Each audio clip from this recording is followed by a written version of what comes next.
Enfim, descobrimos que o Morelli é um personagem, mas pra você ler o final atrapalhou a experiência? Pra mim não, mas deu pra entender que a gente precisa de bastante referência. Inclusive, uma delas, ou a maior delas, a amarelinha, finalmente apareceu.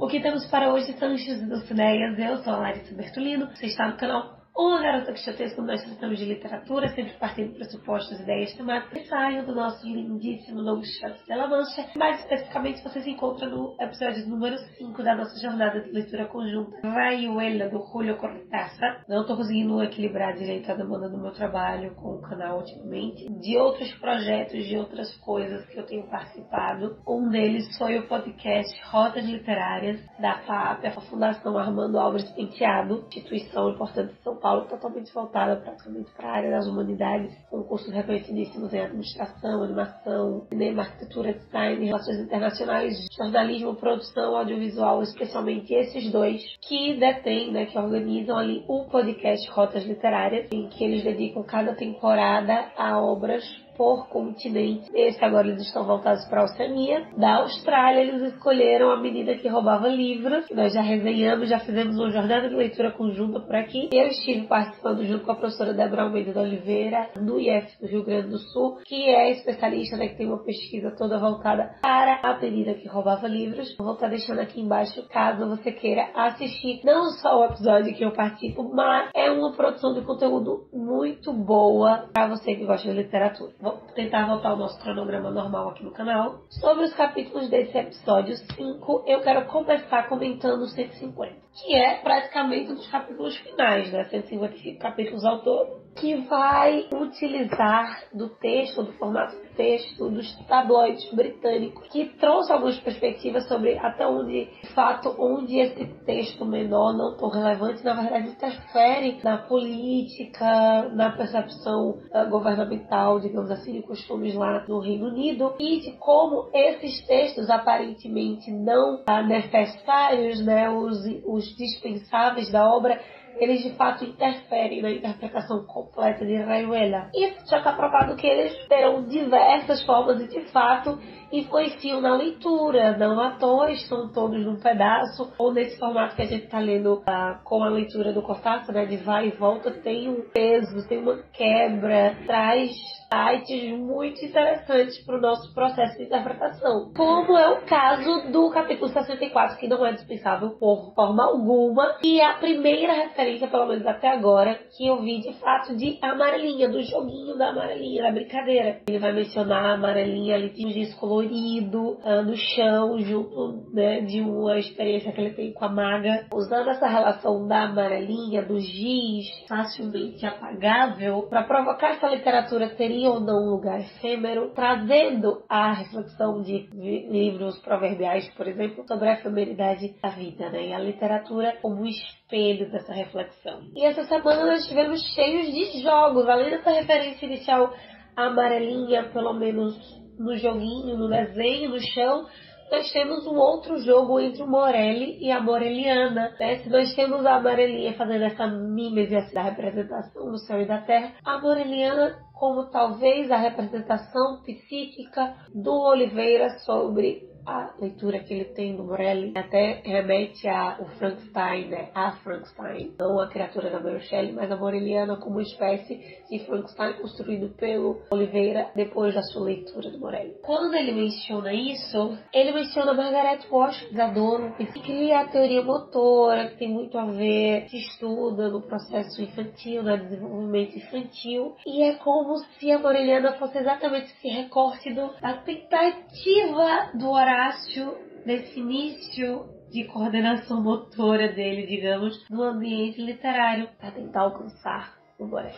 Só que não é simplesmente de imitá-lo, né? Fica muito claro, e está repetido pelo autor várias vezes, o próprio Morelli, né? A menção do Morelli nos textos, que ele deseja escapar das convenções e das estéticas tradicionais. E isso fica mais evidente a primeira vez que eu tenho parado para pensar no Morelli por fora, pelo olhar dos leitores, porque querendo ou não, a gente está lendo textos que o Horácio está lendo, mas digamos que o ipsis literis do Morelli está ali. E essa discussão que ele tem com Etienne sobre o Morelli, sobre a estética do Morelli, Etienne sendo contraponto para o pensamento do Horácio, para a leitura do Horácio desse autor, é um contraponto para a nossa própria leitura, para essa interpretação, não para conhecer quem é o Morelli, mas para pensar na própria arte, na própria literatura modernista, de como ela é vinculada no mundo normal. Exatamente da boca de Etienne que nós ouviremos dizer Murrochebende. Etienne acaba sendo a Anita Malfatti do grupo, tentando trazer essa nova visão, talvez o primeiro que se interesse pelo Morelli de todos do Clube de la Serpiente,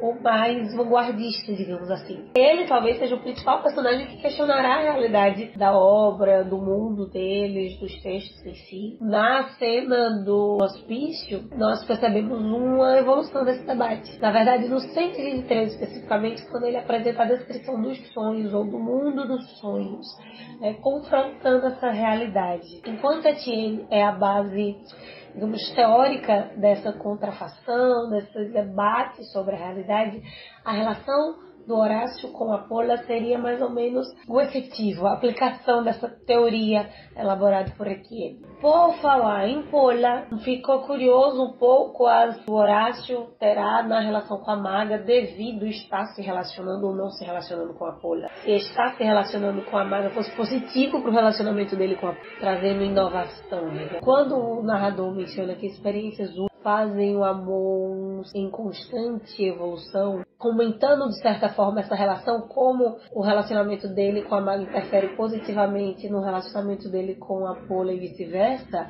ficou muito confuso para mim, não porque relacionamento aberto ou uma leitura conservadora, digamos assim, de relacionamento, mas porque eu não enxergo ou eu não consigo ver enquanto leitora o Horácio de fato amando nenhuma delas. O Horácio me tem uma percepção muito, às vezes, assexuada da realidade, como se ele nem enxergasse ao menos nessas mulheres, se não for pelo lado da sexualidade, um conforto, um pertencimento social, afetivo. Não existe nada disso. Como se elas se relacionassem mais entre si através da relação que ambas sabem que o Horácio mantém consigo com a outra, do que necessariamente ele. Na cena do café mesmo, entre a maga e o Horácio, quando eles conversam sobre o câncer de mama, né, que a Pola desenvolveu, capítulo 108, né, ela sabendo, se entendendo como amante dentro desse triângulo, deixa isso muito claro. A amante tem muito mais empatia, não é só no discurso, ato, se coloca no lugar da outra, do que esse homem que não está, no final das contas, se preocupando com ninguém, talvez nem com ele mesmo.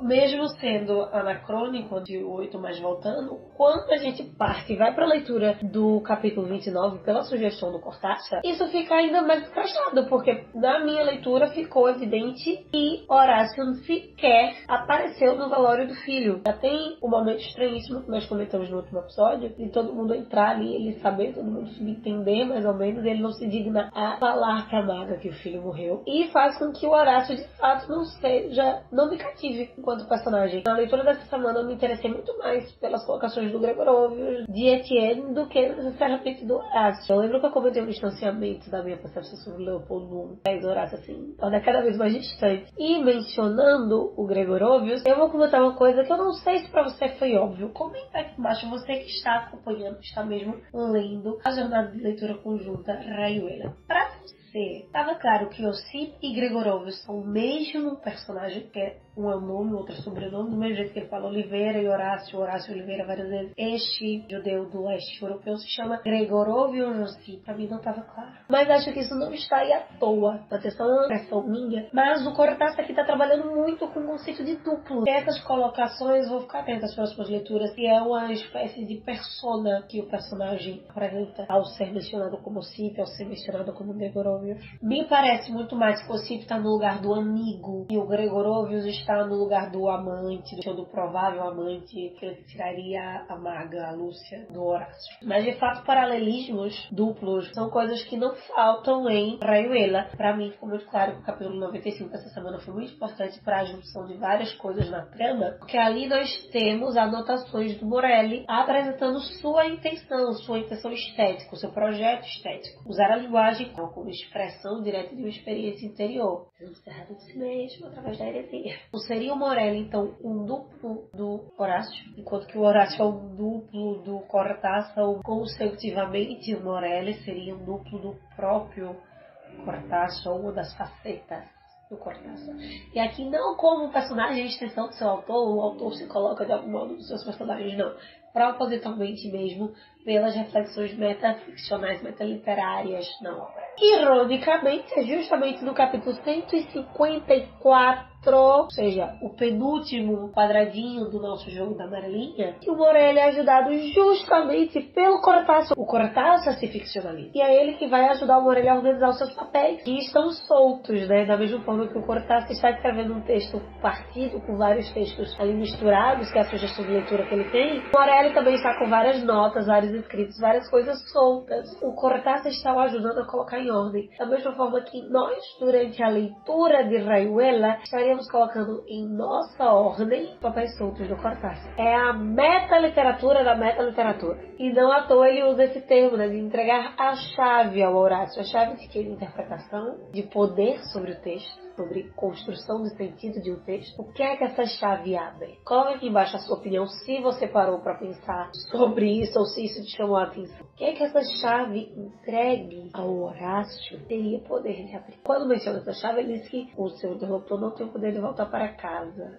Para que casa? Por isso que é difícil escapar de figuras como Morelli, porque grande parte das coisas que ele escreve, com o Morelli tendo também o próprio Cortázar, não tem o que se interpretar, não tem o que se fazer códigos, você só vivencia, é uma experiência. Não é para construir sentido necessariamente, ao mesmo tempo que inerentemente nós tentamos construir sentido no processo de leitura, que é justamente no capítulo 154, eu acredito, que se fará uma das menções a um dos nomes mais importantes do modernismo, que é o Ezra Pound. O Ezra Pound cria o imaginismo, usar e acusar da coloquialidade, da criação de imagens, que vai extinguir a métrica da poesia, até de um outro conceito elaborado por ele também, que é o vorticismo, a condensação do texto no nível de construir uma espécie de cubismo à la Picasso mesmo, só que na literatura, né, com as palavras. O precursor do que nós consideraríamos hoje poesia concreta. Mencionando e se utilizando dessas reflexões até indiretamente, né, a gente pega por ter a referência do Ezra Pound, ele destaca pontos fortes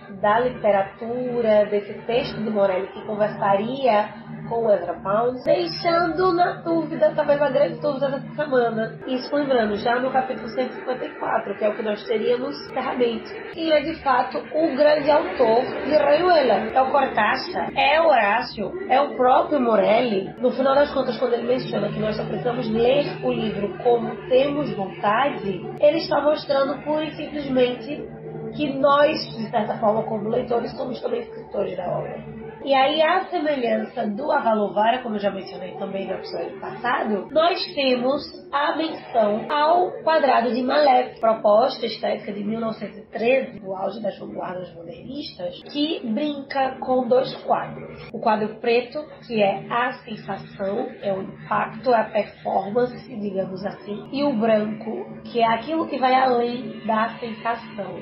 É o intangível ou inominável que a arte consegue abordar, consegue tocar. Essa proposta da arte modernista como a arte que consegue, seja pela escrita, pela literatura, qual forma escolhe, tocar aquilo que a nossa capacidade cognitiva, racional, normalmente nem tangenciaria. E bota o dedo na ferida da grande questão para que serve a arte, no final das contas. Se é que é preciso dizer ou ter uma função para que ela exista e seja eficiente naquilo que ela precisa ser ou nos toque do que precisa tocar. E a grande sacada da interpretação do Morelli é porque, assim como Niebla é uma grande obra hispânica também do modernismo, eles decidem visitar o Morelli, ver se ele é real, conhecer o autor, não como Niebla, né, de cobrar algo, mas ter acesso ao autor. E isso inevitavelmente leva ao fim. Após esse encontro com Morelli, aqui você possa estar lembrando, né, são os últimos capítulos do livro que nós lemos essa semana. Horácio pede um cigarro a Etienne, amigos, para que ele termine de fumar. E aí tem a grande questão de interpretação. Há quem diga que o Horácio nesse momento se suicida, há quem diga que o Morelli o mata ou que o Cortázar o mata, mas é o grande lugar do insólito. Não sabemos se ele morreu e não precisamos saber como nem porquê. Só que tem um trecho do capítulo 85 que fica em destaque, eu queria comentar, porque acho que amarra muito bem pensando justamente nessa inversão de capítulos que o Cortázar coloca e dá uma outra olhada, né, para a leitura. Las vidas que terminan como los artículos literários, allá por la página 32, por uma página qualquer, né, nós lemos o último capítulo, tem estado no último capítulo. E essa vida não termina necessariamente porque nós temos um ponto final no enredo, mas é como se a própria vida do Horácio tivesse terminado antes mesmo do capítulo 145.